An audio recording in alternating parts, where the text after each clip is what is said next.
Is there a reason to be concerned about the future of Joe Gibbs Racing? I think there might be. Do you remember in the early 2000s when Roush was at the top of the NASCAR world?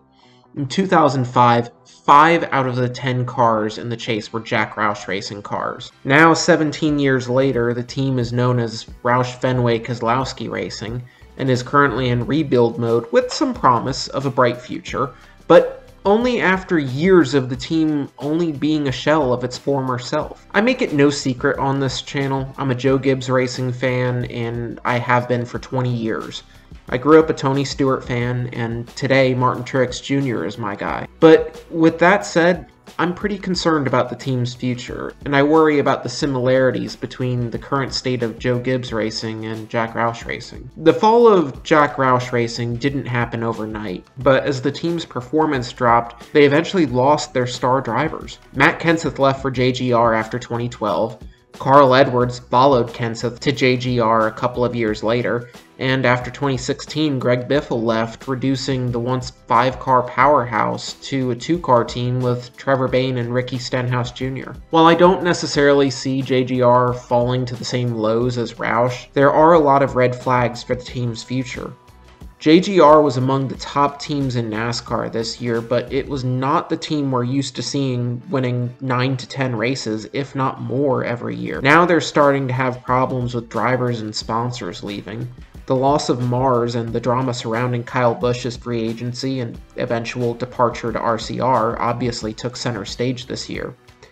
But let's not forget, there were a lot of questions about whether or not Martin Truex Jr. was going to retire as well. If JGR had lost Kyle Busch and Martin Truex Jr. in the same year, it would have been devastating for the team. That's not even mentioning the fact that if Truex left, then all of that Bass Pro Shops money is likely to go elsewhere as well. I personally believe that 2023 will be Martin Truex Jr.'s final season. I don't think he's the kind of guy to flirt with retirement that publicly and race another 3 to 5 years. I think he's done after next year. Now the latest development is the talk that both Denny Hamlin and FedEx are on contracts that expire after the 2023 season.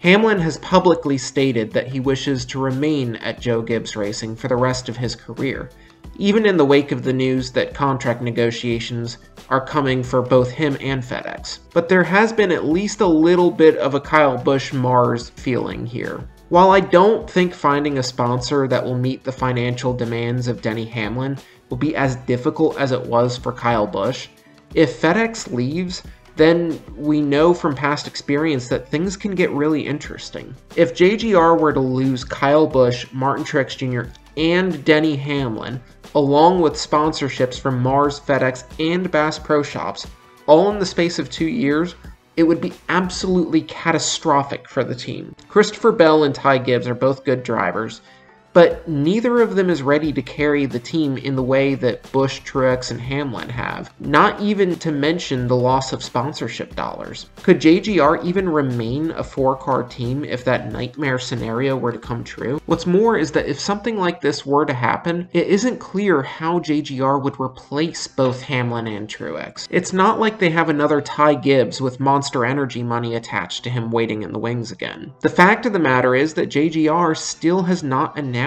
any driver lineup for the Xfinity Series next year. It seems to be assumed that Sammy Smith will get a full-time seat in the Xfinity Series, and I think John Hunter Nemechek will get a seat with them as well. And maybe there is a 3rd car with a rotating cast of drivers. I've said in the past that I think John Hunter Nemechek is the heir to Martin Truex Jr., but the funding has to be there for him to get the seat.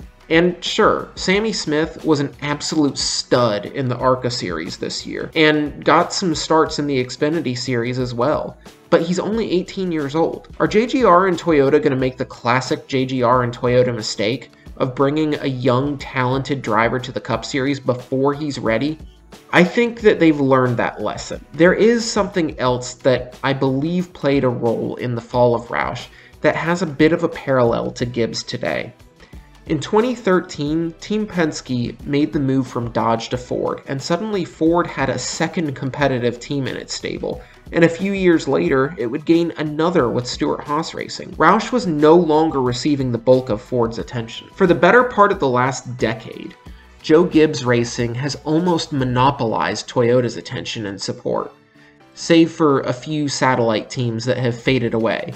But now 2311 racing is a hot new commodity that is here to stay and has its sights on expansion. You may say that 2311 is tied to JGR in a way that Penske and SHR were not tied to Roush, and that's a very fair point to make. But 2311 is a rising power in NASCAR. They've got an exciting driver lineup of Tyler Reddick and Bubba Wallace, an exciting ownership pairing of Denny Hamlin and Michael Jordan. They've been very successful in developing relationships with sponsors, and their performance has steadily been improving. They're here to stay. They're probably going to expand to 3 cars in the next few years, and they're going to end up breaking JGR's monopoly on Toyota's attention. Ultimately, I don't believe that Gibbs will ever fall as low as Roush did. I believe that there were other factors in Roush's fall that Gibbs won't suffer from. But there is reason to be concerned. And again, I say this as a Gibbs fan of 20 years. Throughout NASCAR's history, there have been teams that have risen to the top and faded into the mid-pack for long periods of time. Petty, Childress, Roush, and even Hendrick has had its days that weren't entirely sunny. I'm still a JGR fan, but I definitely see reasons to be concerned. I only hope that dark days for Gibbs look more like dark days for Hendrick than dark days for Roush. But that's just my opinion. Let me know what you think in the comments, and if you've enjoyed this video, please consider liking it and subscribing to the channel. Thank you so much for watching, and have a great day.